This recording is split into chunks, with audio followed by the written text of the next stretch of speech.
creating cultural awareness and understanding. This is Culture Clique. Culture Clique is written and produced by KQAL-FM on the campus of Winona State University. This week on Culture Clique, we are Eds for Nerd Night with Maya Williams. Maya has spent most of her life in third world countries, helping as a writer and a human rights worker. We talked a lot about how she got into this line of work, what stories she has, and a little bit about her book. This is KJ with Maya Williams on Culture Clique. So Maya, can you explain more about what you talked about tonight? Sure. I basically recounted the work I've been doing for approximately 15 to 20 years, mainly focused on anti-imperial and anti-colonial work in the Middle East and Latin America. I lived in Palestine, Jordan, Egypt, Mexico, and I wrote a book about it. So then I talked about it. Awesome. It was really interesting to hear some of that stuff. So you kind of talked about it. What was it like living in the Middle East and all those different countries? Yeah, it was the best of times and worst of times. So on the one hand, incredibly inspiring. It's work. I'm really grateful I got to meet the people who I met. I got to work with the people who I met in Palestine, in Jordan, in Egypt, in Mexico, in Ecuador, and also in Standing Rock, I should say. I was also at Standing Rock, and I read about that as well. And also really heartbreaking. It's heartbreaking to watch revolutions and uprisings and people's resistance movements fall apart. It's heartbreaking to watch state-sponsored violence come back in a really visceral way. It's heartbreaking to watch people have their hearts broken. You know, people put their lives on the line for something and they didn't always succeed. So it's really inspiring and it's really exhausting at the same time. Understandable. Yeah, that would be really heartbreaking to see in person, like you had to do. So can you kind of explain a little more about the kind of work that you've done? Sure. That work has been really varied because it's been about 2 decades. So we're going to cover a lot of fields. So I work as a human rights worker, which means that I did human rights documentation of human rights violations, initially in human rights violations by the Israeli army against Palestinian civilians. I also did accompaniment work. And accompaniment work is basically where you, as an outsider, or sometimes even as an insider into the conflict or situation, walk with a community or with people who are vulnerable under the threat of daily violence. And so you walk with them as a way to increase the space in which they're able to resist against that violence. So for instance, I walked with school children trying to get from their homes to their school past Israeli settlers and Israeli army who were threatening violence. And in that way, trying to increase the space in which that community could be able to resist against Israeli settler and Israeli violence. Their whole struggle has been around having children be allowed to walk to school safely. That's it. I swear to you guys, I'm not doing propaganda here. And the problem was that the Israeli settlements and the Israeli army was either attacking them, firing shots at them, attacking the village, putting dead chickens into the well. This is a village at the time that had no running water or electricity, so they got all their water from well water, all the electricity from generators that ran about 4 hours during the day. And so my job with the people I worked with was to walk with these kids from one village to another, which was basically about a mile walk that ended up stretching out to about 8 miles because they had to go the long way around through the desert mountains all the way through to get to school. They went that really long way because the Israeli settlements would not allow for them, were really violent if they did, go the short path, which cut not through the Israeli settlement, but just past it, just walk past it. So we walked with these kids, and then the Israeli army began to walk with these children, and they're still doing that in 2019. This campaign first started in 2003 and 2004. I was also a journalist. And so I reported on, I was a journalist for a Palestinian organization. I was a journalist for Egyptian organizations. I was a journalist for Venezuelan organizations. I was also a midwife, which is, I didn't even get to that in the talk, but I was a midwife and a street medic as well. Yeah, that's what I did. That's a lot of stuff that you've done. And it's actually funny because I'm studying to be a journalist. So that's really cool. So how did you kind of get into that kind of work and get the chance to go over to those different countries? Because I'm stubborn. So I was in my early 20s. Like I was 23 the first time I went to Palestine. And I mean, I was 22 the first time I really kind of went out to do this kind of work. And basically, as I said before, like on stage, I really wanted to do human rights work and accompaniment work and witnessing these sort of human rights abuses. And so I used Google. I don't even know if Google was around. Maybe it was Alta Vista or something. I'm not quite sure about, but I basically went online and kept looking and made a list of all the different kinds of organizations that were available. And I just kind of started going off the list, saying which ones I qualified for and wrote them letters and was like, hey, choose me. And a couple of them said yes. And so I said, okay, let's go. And I think most of it honestly has to do with the fact that I was in a space in my life in which I felt like I said, okay, I don't have that much money. I have a little bit of background. It's not amazing. I don't have like the perfect resume, but I'm willing to put my life at risk in order to do this work. So let's go. Awesome. Yeah. And starting at such a young age, that's really cool. And something, I'm 19 right now, that I probably would have never been able to do that then. And even now, most likely. So while you've been over in those different countries, what have you learned while being in those different villages and communities and all the different places that you've been? Well, I think first and foremost, I've learned that people resist against their own oppression. They always do. They always find a way to resist. That it happens in both formal and informal ways, but people always organize and resist against it. Whether it's in prisons, whether it's under occupation, whether it's in a police state, whether it's under a monarchy, whether it's against like sexism in their own communities and villages, whether it's against religious oppression, you name it, people will find a way to resist against it. And that is one of the most beautiful things about being human on this planet, is that as much as we are indoctrinated here in the U.S. and in the West in general, that, most people just kind of go with it. They didn't really fight against it. They just signed the treaty and let the land go. In reality, there's always been huge organized resistance against it. Sometimes they even manage to win, not usually. And that resistance has primarily been organized by women.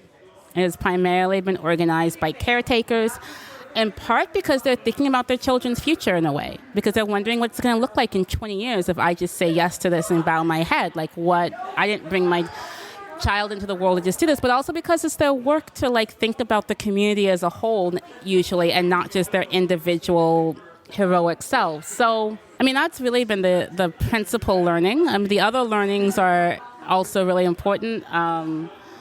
If a movement gets started, people will join in. If there's 30, and also a movement normally is really fractured. There's usually a lot of different opinions.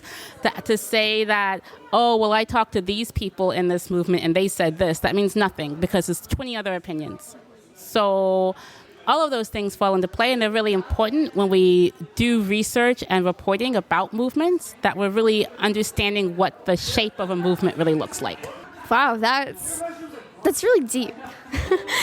Really life learning lessons that you can learn from other people and stuff. So what kind of stories do you have from where you have been? A lot. I wrote a book. It's 200 pages. So I had a friend of mine who shall remain nameless in the story, but isn't in the book. And I met him in 2010 in Cairo, and he was a filmmaker, kind of like a college student filmmaker. kind of documentarian, really excellent eye. And whenever I hung out with him in 2010, and anytime I even brought up politics or anything like that, he'd always like, "Oh, that's boring. Oh, that's boring." And I was like, "All right, cool, whatever. We could talk about other things."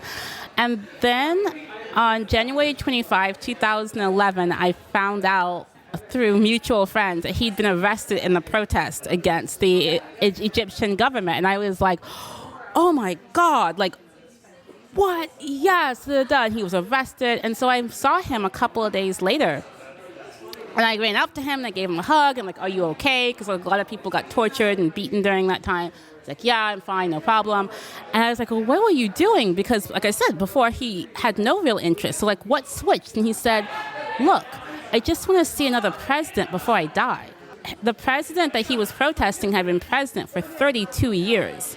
And he was only like 23.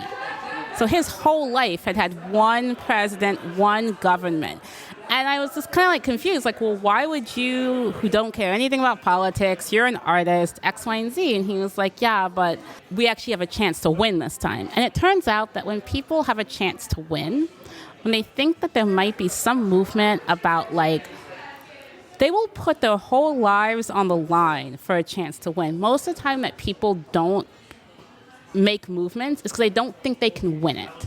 And so I feel like a lot of the work that we do is really about, you can win. Like, you just have to kind of convince people, like, this is possible. And the reason that he was convinced was because it had already happened in another country. So he was looking at the other country being like, oh, they did it, we can do it. And so I think that was, and watching a movement go from basically 20 people to like 2 million people in 2 weeks. That's kind of like, I feel like there's a whole bunch of boys who kind of all went, oh, okay. Wow, that's really interesting. Yeah, I'm not a whole lot interested in politics, but I would say if there's something that I truly believe in, I will go for it. Oh, disculpen las molestias, esto es una revolución, which basically means, sorry for the inconveniences, but this is a revolution. And that's what Subcomandante Marcos actually said to a bunch of tourists on January 1st, 1994, when they were complaining about how their vacation had been messed up by this whole, like, armed revolution thing. And he was like, yo, I'm sorry, but this is a revolution, so. It's also, wait, I'm going to go back for a second. It's also was basically my mantra when I was living in Egypt during the revolutionary times starting on January 25, 2011. Okay, January 25, 2011, there was a dictator in Egypt called Mubarak. And we got rid of him because we protested for 2.5 weeks. We kicked out the police, and then we kicked him out as well. So, no Mubarak. So you talked a little bit about your book. Can you talk a little bit more about what it's about and also mention the title of it? So self-promotion is always welcome. So the book is called This Is How We Survive, Revolutionary Mothering, War, and Exile in the 21st Century. And it basically follows my time from 2003 to 2016 doing this kind of like activism. And I'm using air quotes for the word activism, for those of you who can't see me. Activism work, which, so it follows my time in Palestine in 2003 and 2004. It covers a bit of my time in Congo in 2005, and then looks at, I was back in Palestine in 2006. I was in Mexico in 2007 and 2008 in Chiapas working with the Zapatistas.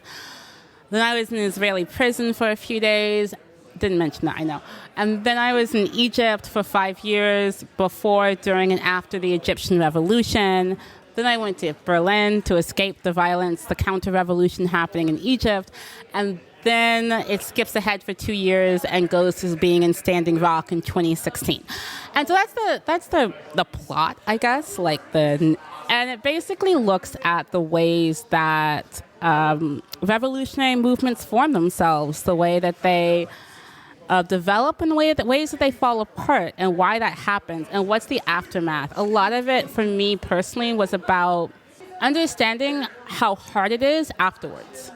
Because after the movement fails, there's just a bunch of traumatized people walking around half zombie-like with PTSD and war trauma without any mechanism to really deal with it. There's no governmental policy around what happens when you're like a global activist and you lose. Like, there's nothing for that.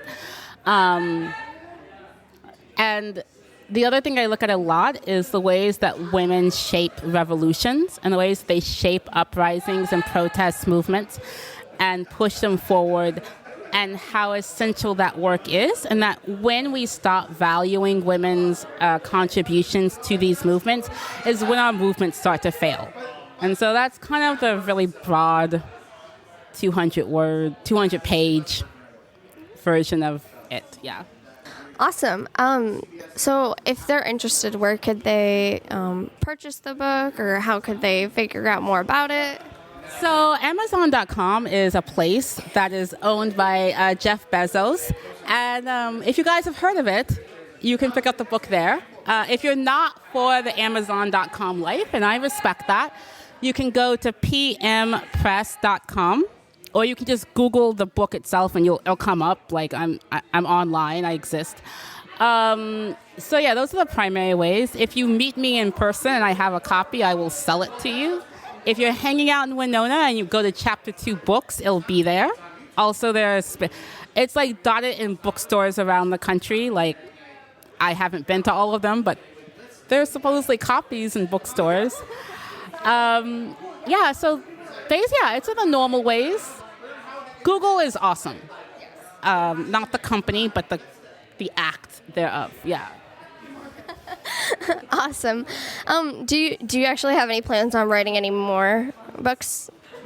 I'm working on a novel right now about things. Okay. I don't want to talk about it because I feel like every time I talk about it, I change my idea again, and I'm just like, I've been working on this novel so I was really fortunate that I received a grant in order to work on the work last year, and I presented a portion of it in November last year. So I'm continuing with that work. I'm also editor for, I do freelance editing, and I was an editor for a magazine for a while, so there's that work always. Basically, I have an idea also in my head for another book that would be about things as well. You know what? Yes, the answer to that question is yes. I do have other ideas, and I'm working on them, and I won't talk about them in public. Okay. Alrighty, we'll keep that. We'll keep it in mind, and we'll just keep an eye out and see if you publish anything else. Why should this topic be more talked about? You know, it's funny. I am not someone who owns a television, but I do have the internet, obviously. And so I was on the internet today, and I realized that Michael Cohen had done testimony about the Trump administration. And there was so many people. I was on Twitter, whatever. But the point is that there were so many people who were just like, yes, this idea of the resistance, and this idea of like resisting fascist elements that have come into the U.S. government. And I don't want to say it's solely because of Trump, because it isn't, but let's just say like it's nice for them to have a spokesperson. And yet at the same time, I deal with people who have no real idea about how resistance actually is formed and worked. What does it look like to take down an elected president? How do you actually do that? What level of commitment does it take from people? And I've actually had the opportunity to see it happen in real time more than once. And so I feel like if people want to create a government that they actually believe in, they need to look at the movements that have been doing that for decades now. You know, like we don't need to reinvent the wheel. Plus, the ancient Egyptians hadn't invented the wheel when they built the pyramids, but whatever. That's not relevant to this conversation at all, sorry. But yeah, that's why I feel like this topic needs to be talked about, because one of the important things in the whole idea is the fact that, like as I said before, without women's leadership, you don't get successful participation movements. And I think if you look at some of the organizing that's been happening, there's a lot of conflict about what women's leadership in the U.S. even should be. So when I look at local activism, when I look at people pushing for their senator or their statesperson to make this comment or that comment, yeah, I want them to take a look at like larger movements and what that looks like. I'm really, again, about the ways in which women and especially mothers have been the engines for the revolution. Let me just stop for a second and talk about that. Here's the real thing, right? Here's the tea. Mothers take care of and it's their skill.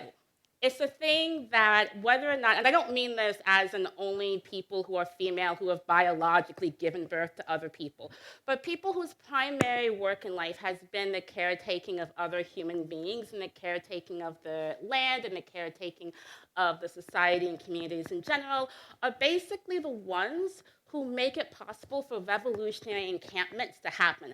Someone has to make the food. Someone has to bring the blankets. Someone has to actually make sure that like democratic processes are instituted. Someone has to make sure that all the different voices are in. And a lot of that work, both formally and informally, has been done by people who engage in that kind of work. And that kind of work, that affirmation of life and that sort of sustaining of life is what I'm calling mothering in this sense. Awesome. So if this talk has sparked any interest in the listeners, where could they learn more about it? Well, there is the book, obviously. There's also another book, Revolutionary Mothering, Love on the Front Lines, which came out in 2016. Can also be purchased at those same locations on Amazon, if you are so, or PM Press. I also am on tour at the moment, so, you know, you can, if you Google my name, MAIA Williams.net, you can find me there. I don't know. Are you into Twitter? I don't really know how to answer that question other than like, yeah, I exist, and if you're around Winona and you see me, we'll sit down and have a conversation as long as I'm not, you know, occupied. Awesome. So how did you become a part of tonight's Nerd Night here at Ed's? I think Emily Ruff hit me up on Facebook and was like, do you want to do this? And I was like, I have nothing to talk about. She was like, you were in the paper. And I was like, good point. So, and then I spent about a month and a half being like, what am I going to talk about? This talk was originally going to be about the Syrian refugee crisis, by the way. I know. This was a detour. So that's how I just kind of went, yes. And yeah, I'm glad I did it. It was fun. It was funny to do it. You should do it. Me, I have nothing to talk about. Others, yes. If you have anything that you nerd out on, get in contact with Eds. They'll love you. So if you kind of mentioned it, if people have any questions for you, how can they contact you? Yeah, my name is Maya Williams. It's actually spelt weirdly, so let's go with it. MAI 'A Williams, which is normal. If you Google that, because there's only one of me, like there's no one else rocking that name, you can actually find everything. On email, it's Maya, MAIA MEDICINE @gmail.com, mayamedicine@gmail.com. Also, I don't know, around Facebook it's similar, it's the same kind of thing. If you're into the Insta life, we Insta things. I'm a performance poet, so like a lot of my work is online because of that. And yeah, you want to find me. Awesome. Well, thank you, Maya, for the interview. It was lovely talking to you and hearing you talk about this topic. It was something I've never really heard about before, so it was really interesting to see your perspective on it. Thanks again to Maya for the interview. To learn more about the books Maya published, just go on Amazon and search Maya Williams. That's MIA 'A Williams. To stream today's episode or any other episode of Culture Clique, go to kqal.org under Media Program Archives. This is KJ on Culture Clique. Creating cultural awareness and understanding. You've been listening to Culture Clique. Support for Culture Clique is made possible by the Minnesota Arts and Cultural Heritage Fund. Culture Clique is produced by KQAL-FM on the campus of Winona State University. For more information, look us up on the web at kqal.org. And thanks for listening to Culture Clique. Do you want to know about all things Winona and the surrounding area? Tune in to Culture Clique Thursdays at 12:30 right here on 89.5 KQAL. Culture Clique is made possible by a grant from the Minnesota Arts and Cultural Heritage Fund.